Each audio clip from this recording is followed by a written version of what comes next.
you everyone, and we'd like to offer you all a really warm welcome to our Karaval and Gemini concert this afternoon. We are delighted to be here to share our music making with you, and we have had great fun putting together this very programme. We've also had a blast putting together 2 duos, 2 plus 2, equaling 3. And we've had fun, haven't we, girls? Do you reckon? Yes. So Val and I will now switch instruments, Val to the alto recorder, I'll pop onto the keys, and we'll play you a lovely English folk song.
play an exquisitely beautiful trio sonata movement by the German Baroque composer Telemann.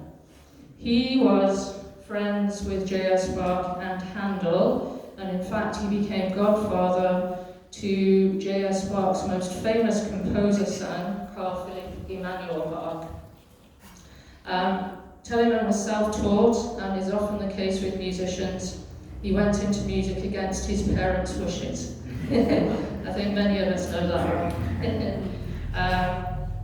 Anyway, I was thinking the other day that the instruments we're playing today come from quite a very different places on the planet. In fact, the bow that Karen's using was made in Germany. Her violin was made in Vancouver. Julie's flute was made in Boston, and in fact used to belong to the principal flute player in the Paris Opera Orchestra. My alto flute was made in Israel, and my recorder, not flute. I'll forgive you. And my soprano recorder was made in Switzerland. And last but not least, the piano is a Heinzmann. It was very generously donated to the church many years ago, and that was made in Toronto. Hope you enjoy this beautiful piece by Telemann. Thank you.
An English composer excuse me, and an Austrian violinist have in common. They're both romantics. They were born in the same year, 1875. They were both violinists, composers, and gifted musicians. They are also connected in a personal way. Sir Edward Elgar wrote his violin concerto for Fritz Kreisler and dedicated it to him, and Kreisler premiered it in London in 1910 with Elgar conducting. Here are two delightful pieces from these composers, Salute d'Amour and Schön Rosmarin.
ladies. I think we all feel very blessed.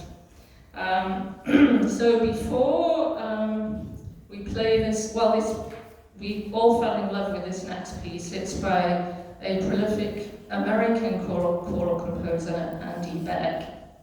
I'd just like to say a few words about playing the recorder, because it does have some peculiarities. It's a very primitive instrument. I mean, if you look at the flute, it's got loads of keys and bells and whistles and springs and all kinds of things. More things to, have to maintain, of course. But the recorder is nevertheless quite a primitive instrument. I can't get dynamics like Karen and Julie can. If I try to play stronger, the notes go sharper, and if I try to play softer, the notes go flatter. So we find other subtle ways of being expressive, different kinds of vibrato and that kind of thing. And the other thing about the recorder is it gets blocked up with moisture very quickly and easily. And that can lead to dangerous situations like squeaky notes and splitting notes. And the only thing we can do to try and avoid that is to suck the moisture out whenever we get a brief moment. So if you notice me doing this, it's not because I don't know whether to suck or blow.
two composers are both in their later years. Phil Coulter, he's 81 years young. He tours extensively. He's very prolific. He writes beautiful songs. He's a wonderful pianist, and he's a producer. He produced the Bay City Rollers. And does anybody recall that Eurovision Song Contest song, Puppet on a String, from years ago? Yeah. Well, that won the 1967 Eurovision Song Contest, and Phil Coulter wrote that. And along with many of his other songs, he jokes and he says, well, that fed all my 6 kids. Those songs, they fed my 6 kids, they clothed them, and they educated them. Anyway, he's a really funny Irish guy. But he's mainly known as being the king of contemporary Celtic music. So now we pop over to England, to where Val and I come from. John Rutter, he's 77 years young, still writing like crazy, and he's so passionate about music, he describes it as a giant oak tree coming up from the center of the human race and spreading its huge branches everywhere. And he claims that he can't imagine a day in his life without music. So are we related? I guess that's a question, isn't it? Val wrote to John several years ago now, and he did kindly write back. And he said, well, the chances are we are related, but do any of us have time to do a family tree? I don't know. So anyway, I now have to go over to a different stand, maneuver this, and so I'll just need a moment.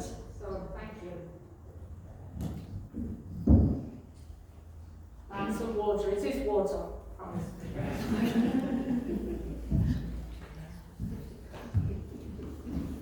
My parents taller than me. Sorry. No, that's no, that's fine.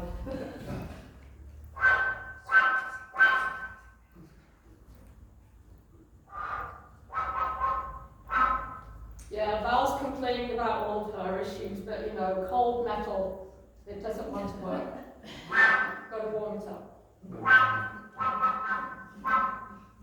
Okay.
Thank you.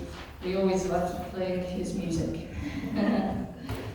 So now, for something completely different, as we often say, we've had a lot of fun putting this medley of Renaissance dances together.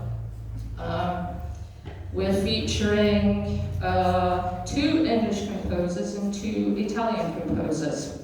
Thomas Morley was actually the organist at St. Paul's Cathedral in London, and he was living in London at the same time as Shakespeare. And we know that he did set many of his verses to music. And I also wanted to make mention of Francesca Caccini, because she was very famous for her wonderful soprano voice, and she also wrote the oldest surviving opera written by a female composer. And in the early 1600s, these composers, they were pretty contemporary. They arrived on the planet in the second part of the 1500s and died around, earlier to mid-1600s. So we're going back quite a ways here. So yeah, Francesca, as well as writing that opera, she was the highest paid musician at the Medici court in the early 1600s. So good for you, Francesca. I'm sure she paved the way for many women to embrace their creative spirits. And I'm going to switch now to the soprano recorder. This is the one that was made in Switzerland. Both my recorders are made from a very rare, hard African wood called grenadilla.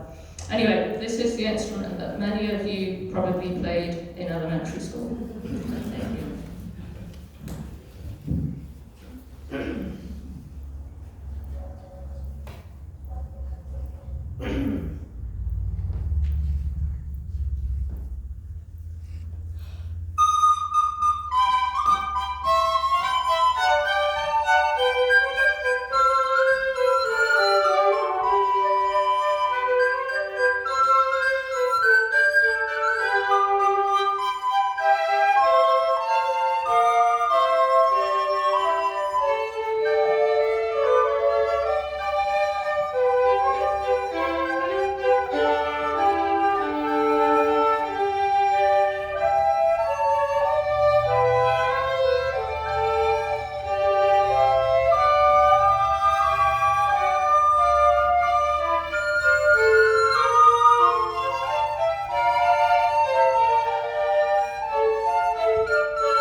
taking you on an international musical tour. So far, we've played music from American, English, Irish, German, Austrian, and Italian composers. Now we visit Romania, or is it Hungary, or Transylvania? Well, don't be confused. These dances are based on Romanian tunes from Transylvania, which used to be part of Hungary. They were originally played on a fiddle or shepherd's flute. The Hungarian composer Béla Bartók, who was a virtuoso pianist, wrote these dances originally for piano solo and then orchestrated them for small ensemble. What we're playing today is a transcription by another Hungarian, Zoltán Székely, who was a friend of Bartók's and a virtuoso violinist. For many years, he was artist in residence at the Banff Center, and I had the privilege of having a lesson with him on these dances. There are 6 short dances: Jacul Cubata, Brawl, Pelak, Bucimana, Horga Romanesca, and Marantel. And I will translate, but I think the English is pretty bland in comparison. So it's stick dance, sash dance in one spot, dance from buskin, Romanian polka, and fast dance.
fabulous Karaval. Thank you so much. I really enjoyed it.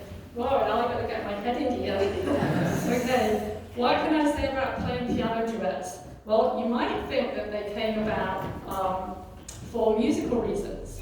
And they first started to appear in the late 1770s. But you'd be wrong. They came about because of the romantic possibilities. It was very frowned upon for young people back then to get up close and personal. And of course, playing the piano was a really, really good excuse to do that. You could touch hands, you could touch legs. I mean, the young man would have to be very careful not to get caught up in the hoops of her skirt. But things could happen, you know, on the piano duet. And in fact, it said that Mozart wrote one where one of the hands of the duet partners, she'd be playing there, her left hand and right hand would be playing it there, my left would be there and would be on the outside, and so the young man and woman would be crossing hands like that and playing so they could get even more up close and personal. They reckon Mozart did that on purpose for the young men. So, there we go. So, right, it can also be a bit dangerous playing piano duets, especially if you're twins. And Val and I do have, well, we've got stories, but we also have a few scars. We promise we won't fight today. And I'll just introduce you to our two duets. Morning Mood, written by Edward Grieg in 1875. It was the incidental music to Ibsen's play of the same name, Morning Mood. So I'll set the scene. We're in the Moroccan desert, and dawn is just about to break, and this music depicts the sun coming up. And then we go off to different pastures entirely to My Fair Lady. I Could Have Danced All Night from My Fair Lady, and Julie Andrews was the very first person to sing this in the original Broadway production in about 1964. So here we are, morning.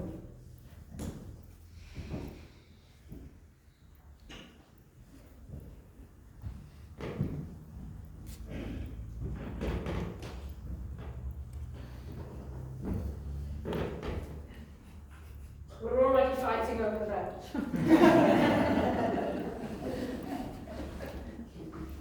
When Julie tries to, hang on a minute.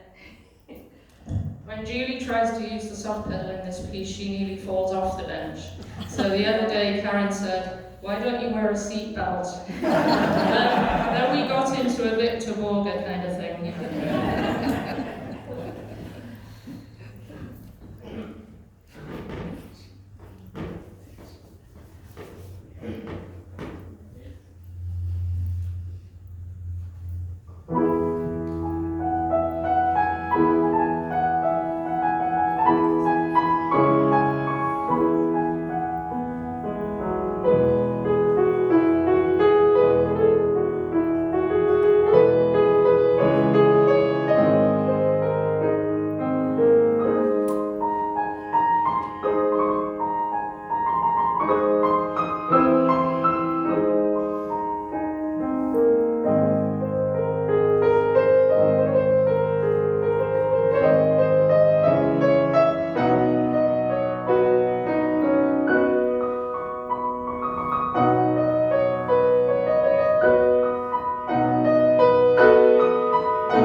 going back into the wonderful world of folk songs for a few moments. This is one of our favourite Scottish folk songs. Julie and I used to sing this, we used to love singing this in harmony, didn't we, when we were kids? Yeah. I think that saved a few fights. Yeah. And if any of you have seen the Outlander series, which I have, that's mostly set in Scotland. And it's the theme song, this is the theme song, so you would have heard it lots and lots if you've watched that show. And then the final piece is by a very prolific choral American composer, Brian Lewis. And in fact, his love of music was first sparked when he started playing the recorder at school. And Cantate Domino means, let us sing a new song to the Lord.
Before we play our final piece for you today, we want to say a few special thank yous. To our wonderful team here at Living Faith, you all know who you are. We've had an amazing team of human beings working away behind the scenes, putting all the endless details together. bring today into fruition. So thank you. We couldn't have done it without you. And of course to you, our wonderful audience, we couldn't do it without you either. All of our artists and musicians need audiences. So yeah, we're all in this together. So let's help keep music alive. And we are so blessed to be part of this wonderful community. So thank you all for being here today.